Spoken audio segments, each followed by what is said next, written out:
Hey, welcome to Speakeasy. I'm Russell Peters, and with me today is the amazing Sarah Paulson. I like your professional, I'm Russell Peters voice. It's I know. Good. I had to throw that on. Yeah. I can't just come out like me right away, otherwise it'll be too casual. You gotta ease into that. You don't want to scare anyone. Yeah, it's like an introduction. Yeah. Hi, I'm Russell. Hi, I'm Russell. Yeah. When I met you, I was like, hello, Hello, Sarah, I'm Russell. Yeah.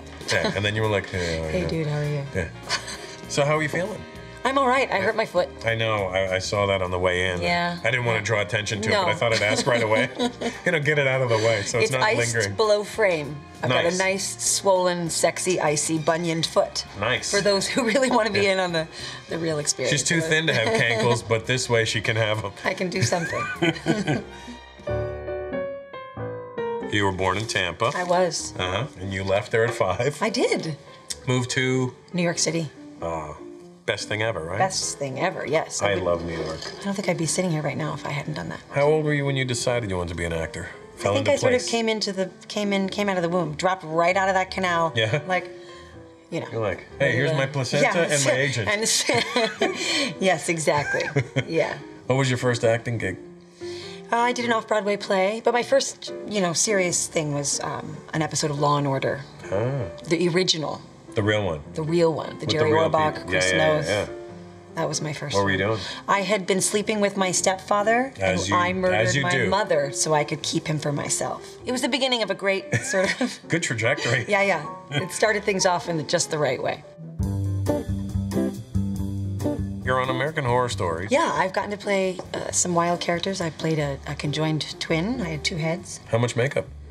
Well, it was not a lot of makeup. It was a special effect. So it was a lot of me in a green screen. Oh, okay. It was a lot of like what I like to call 3-1. Jurassic Park acting, where you're sort of going, imagining there's a big pterodactyl attached to your body. I would film both Oh, nice. things, So you'd and have then to they talk would back split. to yourself. Yeah. I wore an earwig, was referring to myself. Oh, that's cool. It was kind of fun, but really hard too. For one episode, it'd be great. For one episode, it would be so great. What a but great it was, arc. Yeah, it was 13 episodes of that madness. And how was the Lady Gaga episodes? Lady Gaga was fantastic. She's the greatest. Yeah. She brought a lot of joie de vivre. Right. Verve, vive, what is it? Whatever the word Whatever it is, she brought it. And I was a Just Dance person from back in the day before she was really a popular thing, when it was just sort of on the dance scene. Yeah, that's when Akon had discovered her. I was really into that. That's when she was right there. Yep. Everybody like Gaga. Just ask your baby father, I like it. Which one of your characters was your favorite? I think the character I played in season 2, Lana Winters, she was wrongfully imprisoned and survived. She was, the lone survivor of the season. I like when I win, basically. Winning is good. Winning is good. Not dying. Not dying on the show is a sort of badge of honor that I held for many years. And then this season, I died in the first episode, but was a ghost in the hotel. So I finally broke my... Your death, but you kind of came back, so you're kind of like the Jesus of this acting world. I like this idea. I am the Jesus of the acting world. Yeah, who said Jesus had to be a guy? No one, not me, certainly. Nobody. Cheers. Cheers to you, Cheers Jeez. to me, Jeez. What real life experiences did you draw upon?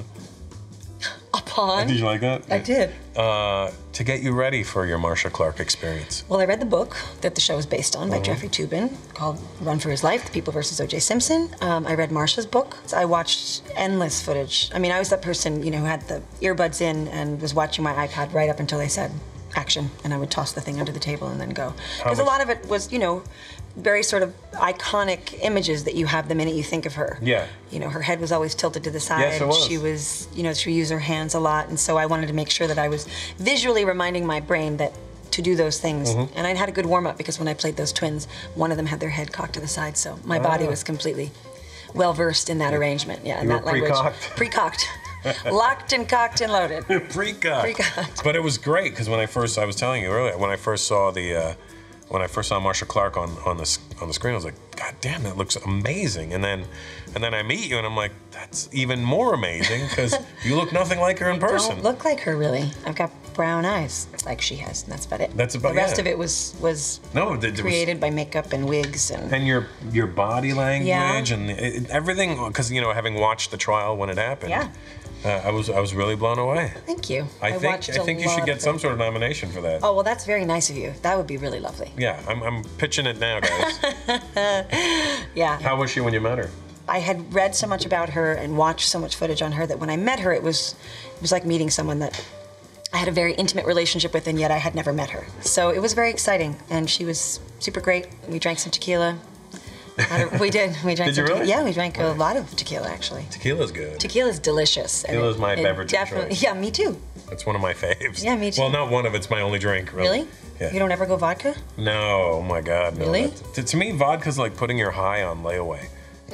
Because, you know, you drink 3 vodkas and you don't feel anything. Yeah, you're right. And you're like, I guess I'm okay. And then you stand up and your legs go, hey, remember me, fuckface? And then you fall down. Tequila right away, you're like, oh. Yeah, I know. You know where you are. Yes, I think that's You can control your buzz. I really agree with you. I love tequila.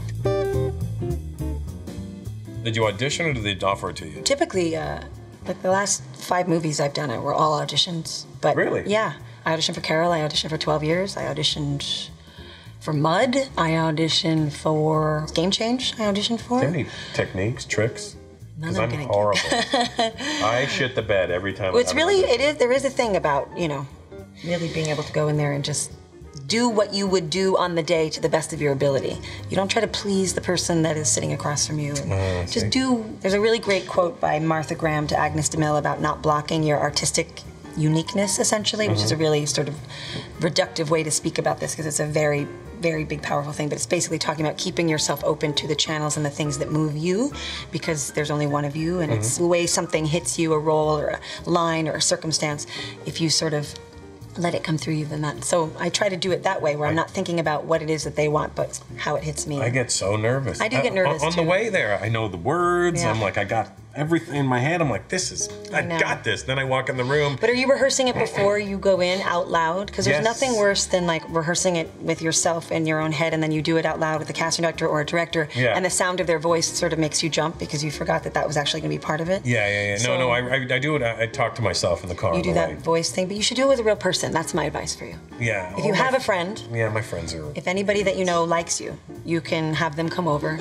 Like my assistant? If you can ask your assistant or whatever role, your chef, your agent, somebody, and just have them come over and run some lines with you. You know, you try it, and then you tell me if you don't have an improved. You know, it's funny. The last audition that I did do was a few months ago, because whatever.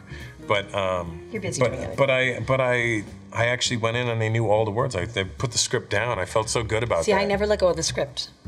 I just I don't need this. Yeah, but then all of a sudden, what if you have a whiteout panic moment, and then you're like reaching for something and it's not there? Yeah. I hold them and move them without looking down at them, but I do move them according to the right. It's just, it's what I do. It doesn't have to work for you. Well, no, I mean, you don't learn when you're talking. You learn when you're listening. So I'm listening. So I did not audition for Marcia Clark. I have been working with Ryan Murphy, who is producing and directing a few of the episodes of People vs. OJ. He just called me on the phone and said, "Do you want to do this?" And then he said, "Well, it doesn't matter if you want to. You're doing it." But I did want to. It was a very daunting. It was a big undertaking. Yeah, it was scary. When you're playing a person, and I've done it before. I've played people who are living, breathing people. I played Nicole Wallace, and then in the Betty Page movie, I played Bunny Yeager, who was still alive at the time when we were making the thing. A person who's walking around the planet, living and breathing, and who has children and family members and friends, who was incredibly vilified during the trial, and a lot of the blame for the loss was put at her feet.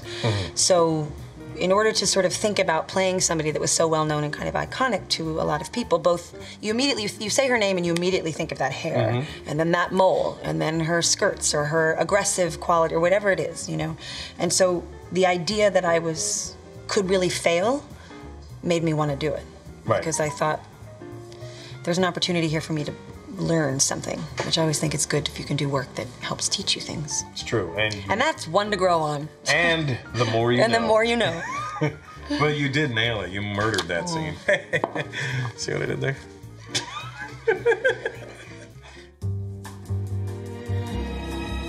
Is there something out there that makes you go, that would be a great story. I'd like to be that person? More than that, more sort of classic plays I'd like to do. I like to play Nora in A Doll's House. I'd like to play Hedda Gabler. Your basic, standard, Stage again. Stage again. I'd like to go back on stage. Nice. What do you prefer? I do prefer the theater. Yeah? Some of doing this show, doing the OJ thing, was a bit like that. All our courtroom scenes. We've got an audience of people behind Right. us, the jury, all the defense members, John Travolta just staring at you with those eyebrows going, "You're the one that I want." He was so amazing. We would have dance parties in that courtroom sometimes. Really? I heard he's a really fun I made him actor to work dance, with. and he did. It was great. It was Did he surreal. do, Yeah, it was like, "Give me a little, tell me about it, stud." He did. Oh, he did that? He went grease on you. I asked for a little grease, and he gave me a little grease. You didn't ask Staying Alive? I didn't ask Staying Alive. I was a little more into the whole Sandy and... Sandy? Sandy? Sandy? Anytime I hear I that... like how you sound like, what's that dog's name? Clifford. Bird? Clifford the big... Oh, Scooby-Doo. Yeah, There you what go. it is. Yeah. Anytime I meet like one of the people like, "Hey Russell, did you like Mahatma Gandhi?" And then that's That's a funny bit. That's terrible. Da-da-da-da-da-da-da-da. Hey, I want to thank our awesome guest, Sarah Paulson, for being here. This was Speakeasy with myself, Russell Peters. Russell Peters. Russell Peters. Tune in again when I will have another human beside me, and I hopefully won't shit the bed again.